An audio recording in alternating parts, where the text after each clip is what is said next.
Bonjour, aujourd'hui j'aimerais vous inciter à planter des petits fruits.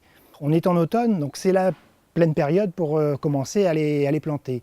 Alors la période, je dis automne, c'est en gros, puisqu'ils sont toujours en pot, c'est en gros de fin septembre, début octobre, jusqu'à mi-novembre. Les petits fruits, ça fonctionne très bien dans nos jardins, pour peu qu'on prenne la précaution de les installer au soleil dans la plupart des cas, hein. Alors chez Fleurs des Sept-Îles, on vous propose tout un assortiment de petits fruits. Bien sûr, on va avoir les framboises, les groseilles à maquereau, les groseilles à grappes. On va avoir les myrtilles. Les myrtilles, ça commence à être un petit peu plus à la mode aujourd'hui. Et bien justement, il faut les installer parce que ce sont des variétés qui sont bien adaptées pour nos jardins. Et la petite astuce, c'est quand même de les planter au moins par multiples de 2. Je dirais principalement pour les myrtilles, parce qu'elles ont besoin au niveau de la floraison que les fleurs soient pollinisées.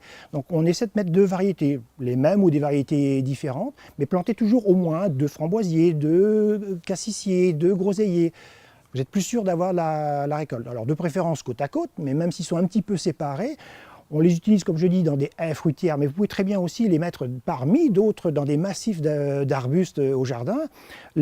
Pour revenir aux myrtilles, elles prennent de très belles couleurs, elles vont devenir toutes rouges à l'automne par leur feuillage.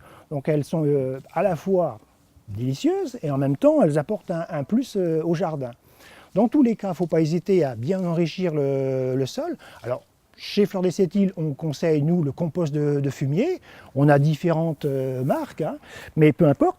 On va avoir celle-ci, par exemple. Là, ce sont des matières premières naturelles qui sont associées dedans, hein. Tant qu'à faire un jardin, autant qu'il soit aussi, justement, naturel, hein. Donc ça, vous en mettez à la plantation quelques bonnes pelletées généreuses, éventuellement avec un peu de bon terreau.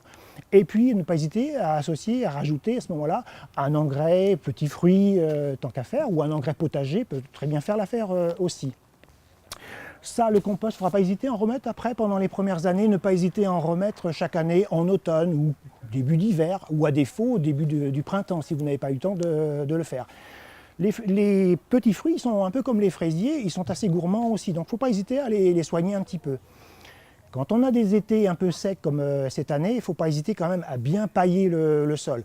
Alors on paille avec ce qu'on veut, soit des paillages évidemment du commerce, mais à défaut ça peut être des tontes de gazon, ça peut être du broyat de feuilles ou du broyat de végétaux de votre jardin, ou des choses que vous pouvez trouver effectivement dans le commerce.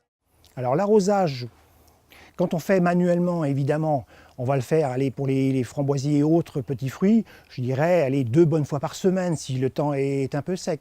Quand on programme, on peut le programmer peut-être un petit peu plus fréquemment. Comme on sait que ça va se faire au fur et à mesure, il ne faut pas hésiter, quoi.